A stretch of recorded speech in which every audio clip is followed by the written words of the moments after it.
Good morning, student.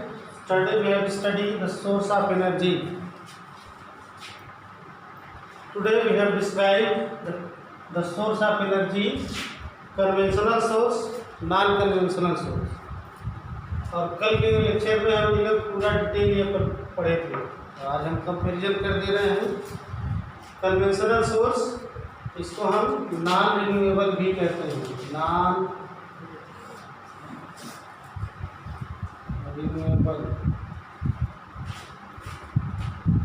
Non renewable source of energy, या इसको conventional source of energy, या traditional source of energy, या इसको exhaustible source of energy भी है। यानी इसका जो हमने एग्जांपल आपको दिया था, कन्वेंशनल सोर्स ऑफ एनर्जी का मतलब the source of energy which used by the people before a long time, या आफ्टर फ्यू ईयर्स भी कह सकते हैं आप। तो पिछले कुछ समय पहले तक जो सोर्स ऑफ एनर्जी हम यूज करते थे, और अभी भी बैकवर्ड इलाकों में आज भी यूज हो ही रहा होगा, वो ट्रेडिशनल सोर्स ऑफ एनर्जी जिसको हम वेल नोन है। अब वेल नोन का मतलब जैसे स्ट्रा,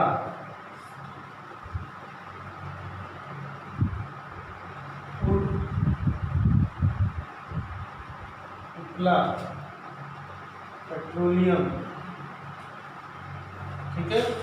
अब पेट्रोलियम में आपका डीजल, पेट्रोल, केरोसिन, ये सारे आए। ये सब ट्रेडिशनल सोर्स ऑफ कोल है। इसमें ये ट्रेडिशनल सोर्स ऑफ एनर्जी है जो आज के 10 साल पहले तक बहुत प्रॉपर और बहुत रैपिड वे में यूज किया जाता है, जिसमें इन सब के बहुत सारे इस्तेमाल अब बहुत पहले की तुलना में आज भी ना बहुत कम हो गया। ठीक है। इसमें कोल का एग्जाम्पल जैसे पावर जनरेशन।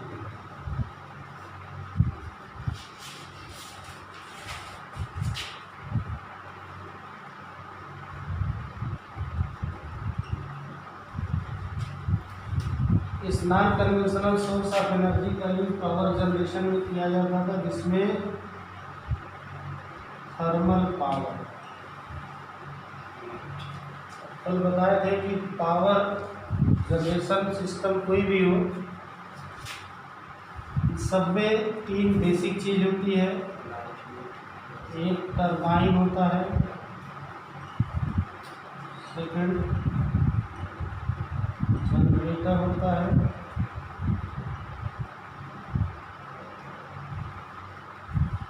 और तीसरा जो मेन कंटेंट होता है, उसी के आधार पर इस पावर जनरेशन का नामकरण होता है। जैसे यहाँ थर्मल का मतलब हो गया हीट। तो हीट के लिए यहाँ पर एक फ्यूल इस्तेमाल किया जाता है, कोल। फ्यूल को कोल की तरह इस्तेमाल किया जाता है। अब इस कोल को जला करके चौथा जो बचता है उसमें वाटर टैंक होता है। इस वाटर टैंक में वाटर को हीट करते हैं, कोल जलाते हैं तो ये वाटर हीट होता है। इस वाटर को इस टरबाइन पर डालते हैं तब, और जब टरबाइन चलता है तो टरबाइन से जनरेटर चलता है। ये साइकिल चलती रहती है। अब इसमें एक्चुअली में होता विशेष नहीं है। इस तरह से वाटर टैंक होता है, ये कलर चैम्बर होता है यहाँ पे, टरबाइन इस तरह से,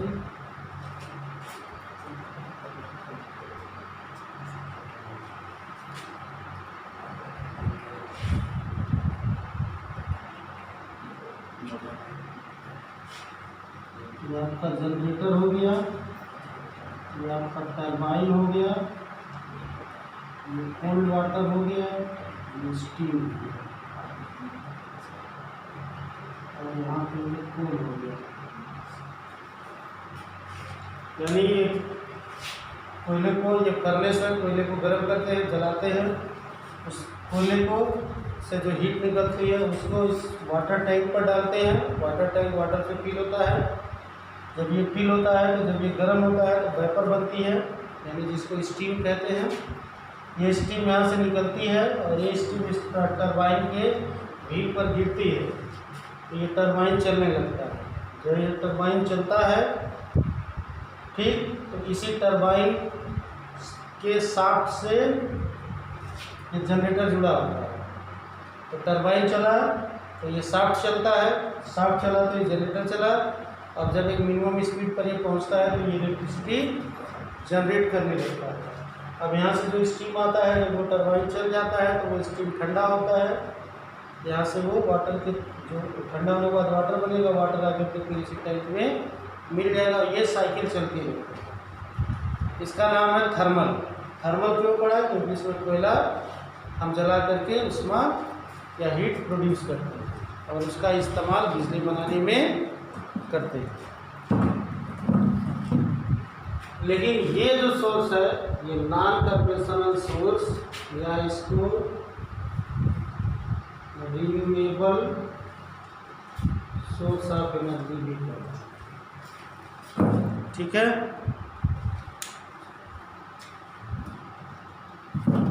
अब ये जो सोर्स ऑफ एनर्जी है, this source of energy this is based on the burning.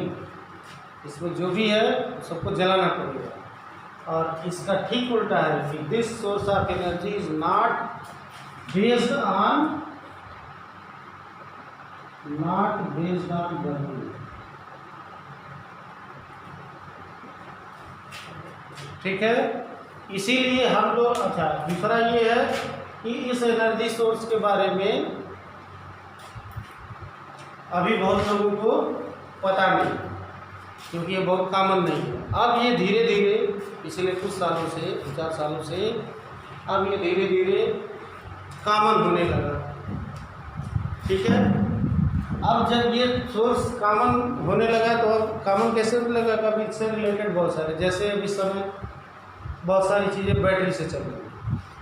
ठीक है। अब बैटरी से चल रही है, वो भी चार्जेबल है। ठीक। उसके बाद सोलर एनर्जी का यूज तमाम कार्यों में किया जा रहा है। अब सोलर से कार चल रही है, सोलर से बस चल रहा है, सोलर से बिजली बन रही है। ठीक है। तो ये अल्टरनेट सोर्स ऑफ एनर्जी है। ये रिसाइकिल होता रहता है, एक पार्ट से दूसरे पार्ट में, या एक फार्म से दूसरे फार्म में ये रिसाइकिल होता है। जैसे मेन सोर्स इसका क्या है? Solar main source. तो सबसे बड़ी मात्रा में इस non conventional source of energy का एग्जांपल है वो सोलर है। तो बहुत सारे सोलर है, आप विंड कह सकते हैं, आप टाइड कह सकते हैं। ठीक है। लेकिन सबसे बहुत बृहद मात्रा में मैंने इस सोलर सिस्टम का इस्तेमाल ऑल ओवर वर्ल्ड हो रहा है। ठीक है। सेकेंड नंबर पे ये विंड का इस्तेमाल हो रहा है, थर्ड नंबर पे आपका टाइड का इस्तेमाल। सोलर, चूँकि जहाँ सूरज की रोशनी पहुँच सकती है वहाँ सोलर एनर्जी, तो almost part of the earth covered by the sunlight, इसलिए सोलर एनर्जी आप कह सकते हैं हर जगह पहुँच रही है। विंड, जहाँ ये सोलर एनर्जी पहुँच जाएगी वहाँ ये विंड भी पहुँच जाएगा, यानी ये दोनों एक दूसरे के पूरक है। मेन यही है, ये है तो ये है, ये नहीं रहेगा तो ये भी नहीं रहेगा, लेकिन ये रहे तो ये नहीं होगा। और ये टाइड एनर्जी, टाइडल एनर्जी, ये वही होगा जहाँ समुद्र ओशन होंगे वहाँ भी होगा। ठीक है। तो अब ये सारे जो है, जो भी सोर्सेज हैं ये रिन्यू होते रहते हैं, यानी इनका कभी समापन नहीं होता, क्योंकि रिसाइकिल हो जाती है। इसी में एक और नाम आता है हाइड्रो ठीक है, the energy we get from the running water, the energy is get from the running water is called hydro energy. अब देखिए यहाँ हमको एनर्जी जलाने से मिल रही है, इसलिए सारी मेन सोर्स ऑफ एनर्जी क्या हो गया, थर्मल।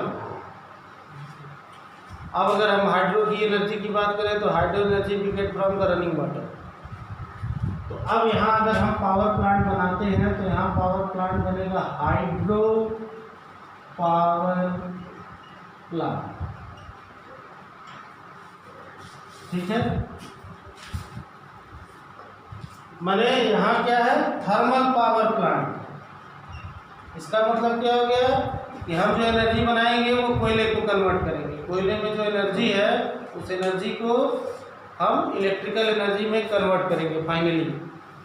यहाँ क्या है, हाइड्रो पावर प्लांट, यानी हाइड्रो एनर्जी को हम फाइनली कन्वर्ट करेंगे इलेक्ट्रिकल एनर्जी में, ठीक।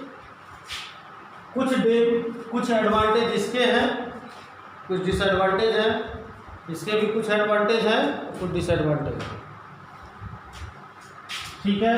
दो मैंने बताया कि पावर प्लांट बहुत सारे हैं, सारे पावर प्लांट में ये दो तो कॉमन है, सब में रहेगा।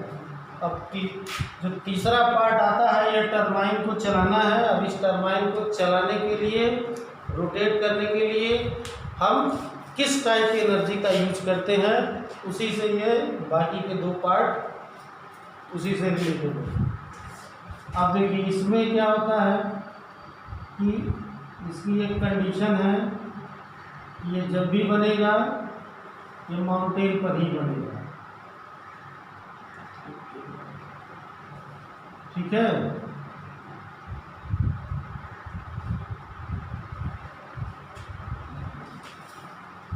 जैसे ये आपका डैम हो गया,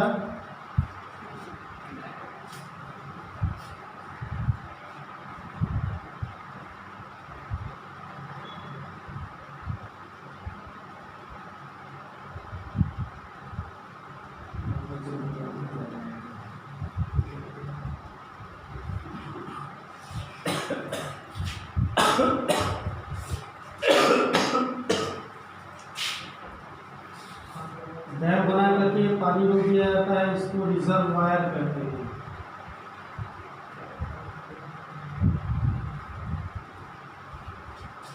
ये आपका डैम हो गया, पहाड़ के एकदम, माउंटेन के एकदम टॉप लेवल पर ही बनता है। इसमें बीच में कहीं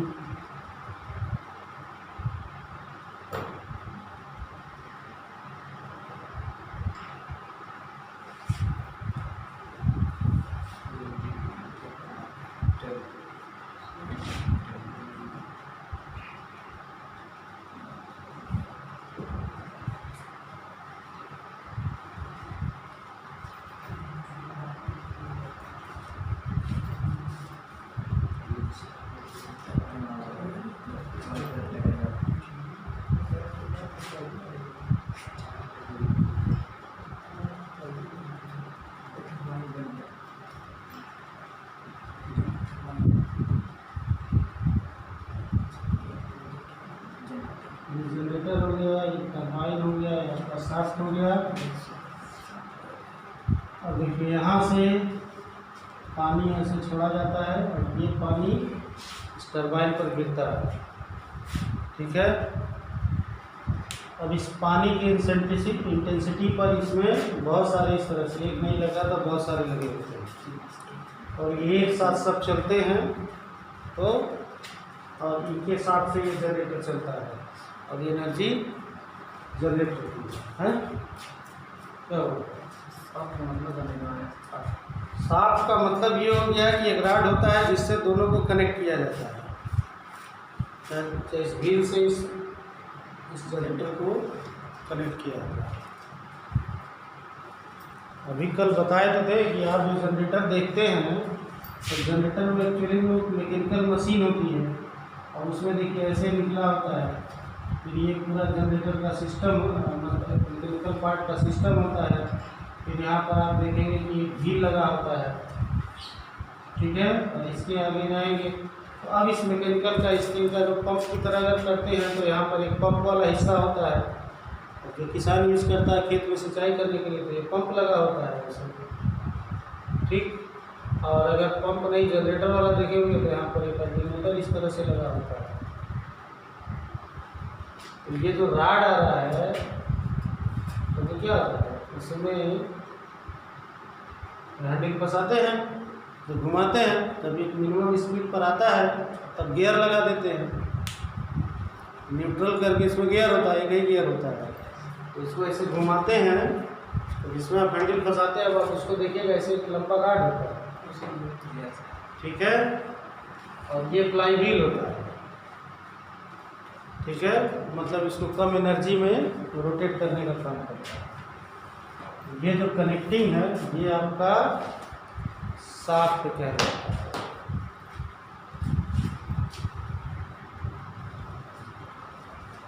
ठीक है। ये अब देखिए दोनों में बस क्या डिफरेंस है, केवल इसको चलाना टरबाइन को, यहाँ पे रनिंग वाटर को छोड़ करके चलाते हैं और यहाँ पर कोयले को चलाते हैं। अब अगर आप टोटल अगर फॉर्मेशन आप देखिए तो इस कोयले में जो है पोटेंशियल एनर्जी, कोयले के अंदर पोटेंशियल एनर्जी है। ये जब ये कोयला जलने लगा तो ये पोटेंशियल एनर्जी इसमें बन गई हीट एनर्जी, ठीक। पोटेंशियल एनर्जी हीट एनर्जी में कन्वर्ट हुई, हीट एनर्जी इस एनर्जी से पानी गर्म हुआ, फिर ये हीट एनर्जी जो है जब यहाँ से स्टीम चलने लगा तो ये काइनेटिक एनर्जी में कन्वर्ट हुई।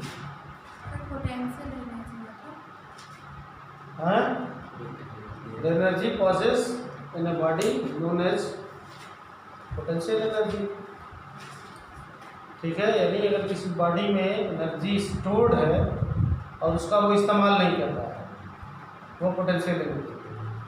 जैसे आप बैंक में पैसा रखे हैं, आप इस्तेमाल मत करिए उसका, वो पोटेंशियल एनर्जी है, ठीक। अब वो पोटेंशियल एनर्जी वो काइनेटिक में कब बदलेगी, अगर कभी आपको इमरजेंसी आ गई, वो पैसा आप निकाल लिए, वो काइनेटिक हो गई।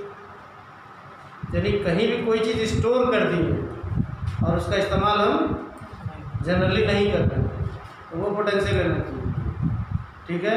जैसे रोज़ खाना खा के काम करते हैं, एक दिन बिना खाए काम करिए, मत थोड़ी जाएंगे, तब भी काम कर लेंगे आप। तो इसका मतलब क्या है कि जो बॉडी में जो रिजर्व एनर्जी रखी थी इमरजेंसी के लिए, उसी एनर्जी का इस्तेमाल करेंगे, उस एनर्जी से काम करेंगे। बस सिंपल भाषा में आप ये कह सकते हैं कि पोटेंशियल एनर्जी किसी भी बॉडी में जो एनर्जी स्टोर है जिसका नॉर्मली वो यूज नहीं करता, या उसको आप ये कहिए कि उसको पता ही नहीं है, दोनों बातें। जैसे आपके पास पोटेंशियल बहुत है, आपके पास या हर बच्चे के पास पोटेंशियल बहुत है, पोटेंशियल बहुत है मतलब उसके पास एनर्जी बहुत ज़्यादा है, कुछ भी करने की उसके अंदर क्षमता है, लेकिन उसको अपनी क्षमता पता नहीं है, और पता है तो अपनी क्षमता का गलत जगह उपयोग कर रहा है। तो जिस दिन उसको क्षमता अपनी पता चल जाएगी तो वो क्या हो जाएगा, इसका मतलब अब वो उसको अपने पोटेंशियल के बारे में, अपनी कैपेसिटी के बारे में उसको पता चल गया। और वो जैसे हनुमान के पास, अगर आप रामायण की बात करें तो हनुमान के पास एनर्जी बहुत थी, ताकत बहुत थी, लेकिन एक श्राप के कारण क्या था कि वो ताकत उनको एहसास कराने पर आएगी, हैं। तो पूरी सेना में सिर्फ जामवंत को ये बात पता थी, तो समुद्र कुदाने के लिए जामवंत ने ही कहा भाई ये काम हनुमान ही कर सकते हैं। और आप सारा पढ़ेंगे 400 योजन था समुद्र, एक योजन में 400 किलोमीटर होता है, तो 4 योजन का मतलब 12 नहीं 1600 हो गया ना। हाँ ऐसे ही है, बहुत एग्जैक्टली तो मतलब वो 1500-1600 के आसपास वो छलांग लगानी थी। तो यहाँ पर पहले अंगद को मिला था, तो अंगद कहे कि मैं कूद तो जाऊँगा लेकिन वापस आने में समस्या हो जाएगी, जाना भी है, पता भी लगाना और वापस आना। तो हनुमान को क्या किया, उनके पोटेंशियल को याद दिलाया गया, यार तुम बहुत ताकतवर आदमी हैं। 4 बार उनको इंसिस्ट किया गया तो उनको अपनी शक्ति का एहसास हो। This is the potential. आप लोगों में भी बहुत सारा पोटेंशियल है, अब आप पोटेंशियल अपना कहीं और खर्च करिए, हो जाता है। अब ये काइनेटिक एनर्जी टरबाइन पर गिरी तो ये फैन चला। फैन चलने का मतलब अब ये मैकेनिकल एनर्जी, और मैकेनिकल एनर्जी यहाँ भी है। ये भाई टरबाइन चला तो ये जनरेटर चला, तो मैकेनिकल एनर्जी यहाँ, जब जनरेटर के चलने से ये मैकेनिकल एनर्जी अब इलेक्ट्रिकल एनर्जी में फाइनली चेंज। तो आप देखिए कितना सारा फॉर्मेशन है, potential energy, heat energy, kinetic energy, mechanical energy, electrical. अब यहाँ भी जब पानी को हम स्टोर कर दिए तो बेचारा पानी बह नहीं पा रहा है, तो पानी के अंदर जो वाटर है, the water passes the potential energy, ठीक है, स्थिर अवस्था में है, तो इसलिए इसके अंदर कौन सी एनर्जी हो गई, पोटेंशियल एनर्जी। जब यहाँ से हम डैम का फाटक खोले हैं तो यहाँ से भीड़ से जो पानी बाहर निकलेगा उसकी स्पीड क्योंकि बहुत हाई पर है, तो अब यहाँ देखिए इसका फार्मूला होता है P = H ρ G। तो रो और जी कांस्टेंट है, H जितना ज़्यादा होगा पोटेंशियल एनर्जी उतनी ज़्यादा होगी। अब यहाँ से पोटेंशियल एनर्जी, इस वाले पानी पर पोटेंशियल एनर्जी ज़्यादा होगी, जैसे जैसे नीचे आता जाएगा यहाँ पर पोटेंशियल एनर्जी मिनिमम हो जाएगी, और यहाँ पर काइनेटिक एनर्जी मिनिमम है और यहाँ काइनेटिक एनर्जी आपकी मैक्सिमम हो जाएगी, क्योंकि यहाँ पानी की स्पीड स्लो है और यहाँ पानी की स्पीड बहुत फास्ट है। तो काइनेटिक एनर्जी वो रनिंग पे डिपेंड करता है, जितना तेज चलेगा उतनी ज़्यादा काइनेटिक एनर्जी। तब पोटेंशियल एनर्जी किस में चेंज हुई, काइनेटिक एनर्जी, ठीक।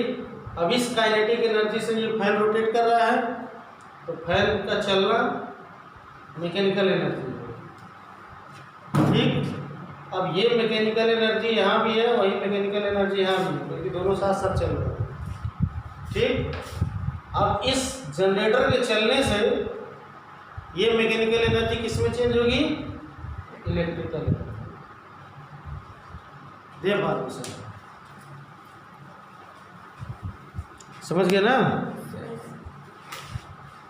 अब इसके